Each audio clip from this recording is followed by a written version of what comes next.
Hi everyone, Simon Keeling here, Tuesday the 14th of August. Thanks for watching weatherweb.net.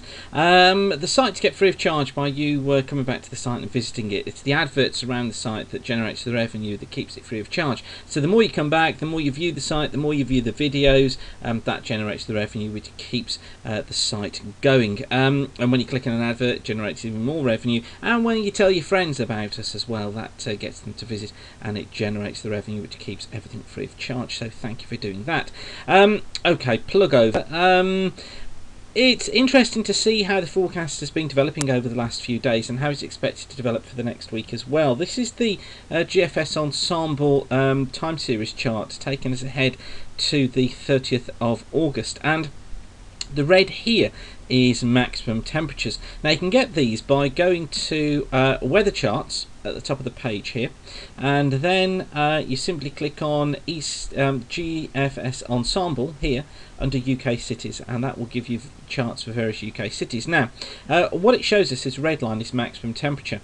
The other line I want to show you is really the bar chart here, these green bars on here. This is rainfall, and you'll notice how temperatures are pretty warm on the first part of the chart, look, taking us through into the 19th and 20th, staying quite warm. So we have got this sort of warmish spell of weather that looks as if it's going to be persisting for a few days yet. But notice what happens once we get past the 21st, which is next Tuesday. Look how temperatures fall off and how they head downwards as we head towards the end of the month. Now, I was telling you yesterday that I was pretty happy with my prediction that the second half of the month would be more settled in the far south of the country, but that it looked as if things could become more unsettled during the final week. And it's this period here, look, where the rainfall is increased, that we're seeing this promise of more unsettled conditions and the temperatures falling off too. This could actually be quite an early taste of autumn during this final week of the month. But notice how, look, we've got this rainfall, yes, that comes through possibly during the course of this weekend into the back end of the weekend into Monday, but then look, we've got this drier spell that's in here before rainfall picks up again towards that final week of the month. And just comparing London, let's take a look at Glasgow, and you see that as Glasgow, similar sort of scenario really, with the temperatures falling off quite quickly from about the 22nd onwards. But notice how much more unsettled it is further north, and it's this idea of this north-south split that I've been telling you about. Look, we've got more rainfall really right the way through across Glasgow, although it does become drier during this period from around about the 21st onwards. Still rain, but generally on the not so much rain as there will be over the next sort of 7 days or so. So it's quite interesting to take a look at those charts and see how they compare from day to day. Now this is the mean of the 500 millibar flow for the next 7 to 10 days. We've got the ECMWF on the left here, we've got the GFS on the right, and it's interesting to compare both of these. They actually run from next Tuesday through to Friday the 24th, and it's the mean of the 500 millibar heights that is shown on these charts for that period. So it also tells us where heights are above normal, which is the orange, and where they're below normal, which is the blue. And quite interesting to note that both the ECMWF, look, has a trough here in the Atlantic west of the UK, as does the GFS, and above normal heights across Europe, which is the area of high pressure, and above normal heights off the eastern coast of the States. So we've got fairly good agreement between these two sets of charts that actually conditions between the two models are fairly well accepted just at the moment. And interesting to note, it's this ridge, look, that's affecting more southern and eastern parts of the country on both the ECMWF and the GFS. It's that's going to be bringing the better conditions to more southern parts. Well, actually, most places are going to see fairer conditions, but I think it's that brings the dry weather down in the south. But the question mark is, what happens to this trough once we get past the back end of next week? What happens to this trough? My feeling is that this ridge is going to become stronger out here in the Atlantic. What will happen is then that trough will deepen and strengthen across the UK and western parts of Europe, and it's this that then turns our weather more unsettled for the final week of the month. So going from about the 26th-ish is the date I'm working on at the moment, that trough deepens and allows more unsettling conditions to come in and cooler weather as well.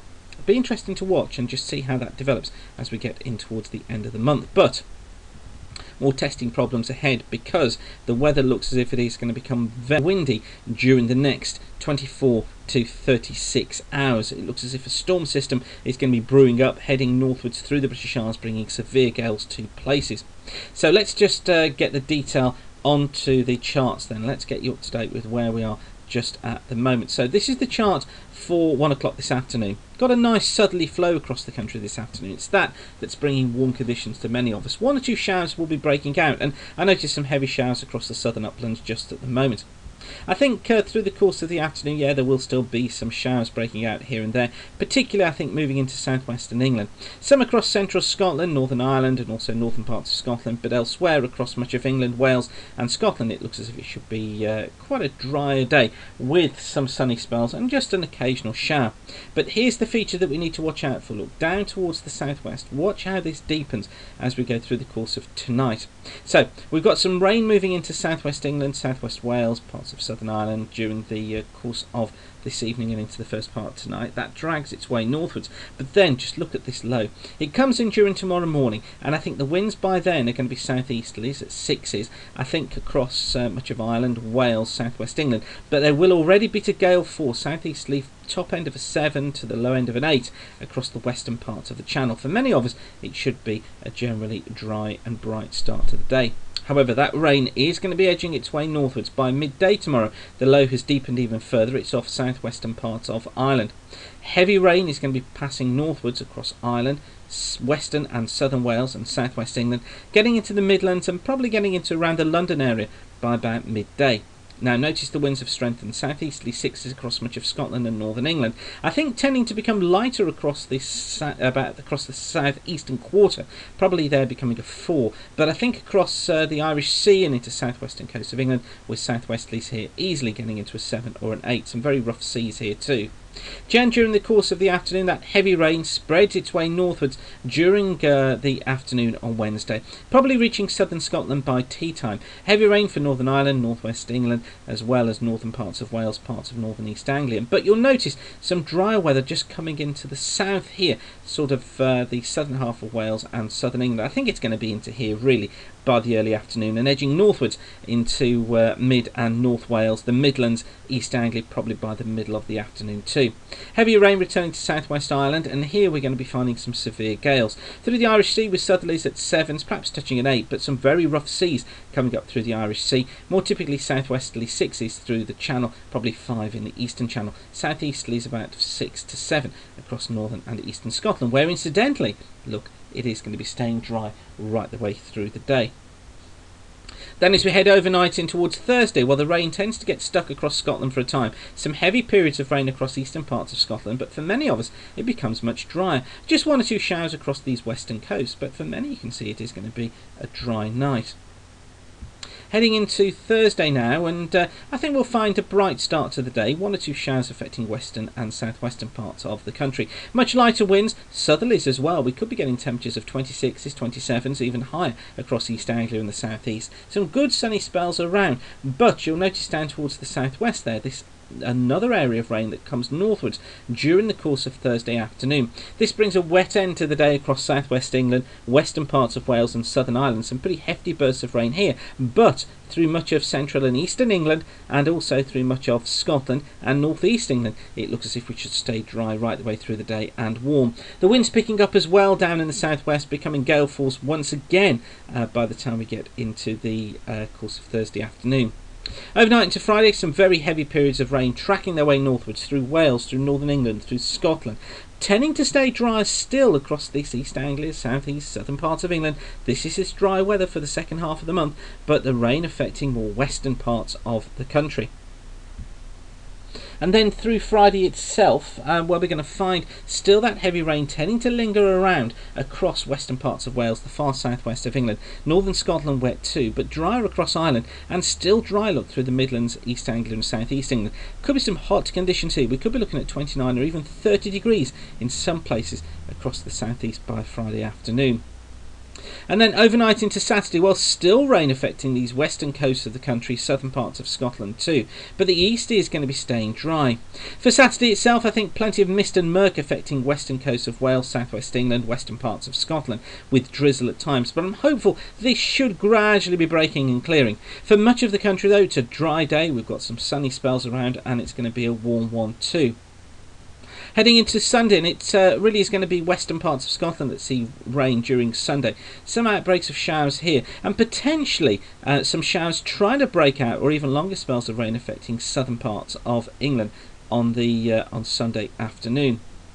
It looks as if that could develop and cross southeast England during Sunday afternoon. This is something we need to watch. This could just be an area of thundery rain that develops and moves northeastwards during Sunday afternoon, but it's something that we need to just be watching out for carefully, because it could produce some pretty hefty bursts of rain in these areas.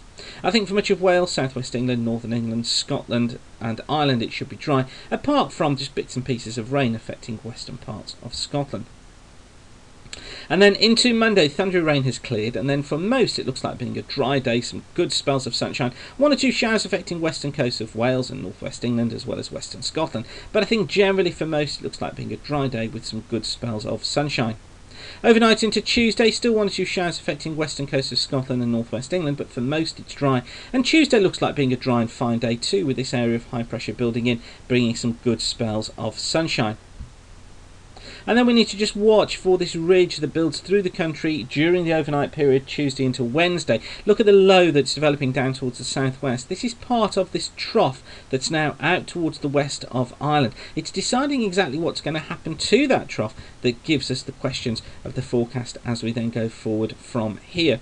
But if we look at the ensemble charts, these are the ensemble charts that take us forward from the 22nd, and this is where we left off. Look, here's our little ridge of high pressure in the upper flow. You can just see it there, that slight N shape in the orange colours. So that's the fair weather holding on to the south, but here's our trough, look, in the Atlantic west of Ireland. Now watch what happens to that trough over the next few days. This is Wednesday, still holding on to high pressure down to the south, but watch what happens to the trough as we head in towards Thursday. It's getting ever closer, and then eventually it does manage to slip into the country by the time we're getting into Friday the 24th. So by then we could find some rain across Scotland, perhaps western Wales and Ireland, or some showers, but for these eastern areas it looks as if it should be staying dry.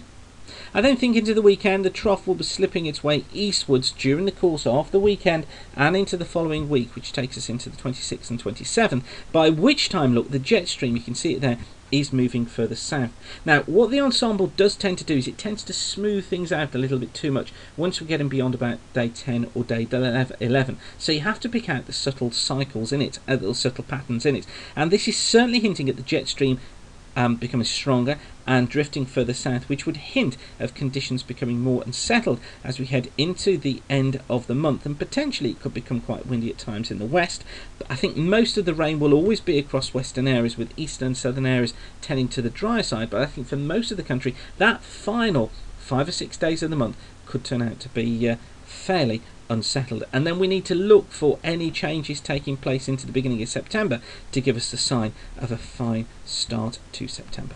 So lots and lots of information there. Hope I haven't bored you too much. Hopefully it's been useful for you, and as I said at the beginning, it's all kept free of charge by the adverts you see around the screen and by you coming back and visiting the site regularly and using the charts and the forecast. So thanks for doing that, and keep the sun shining. Bye for now.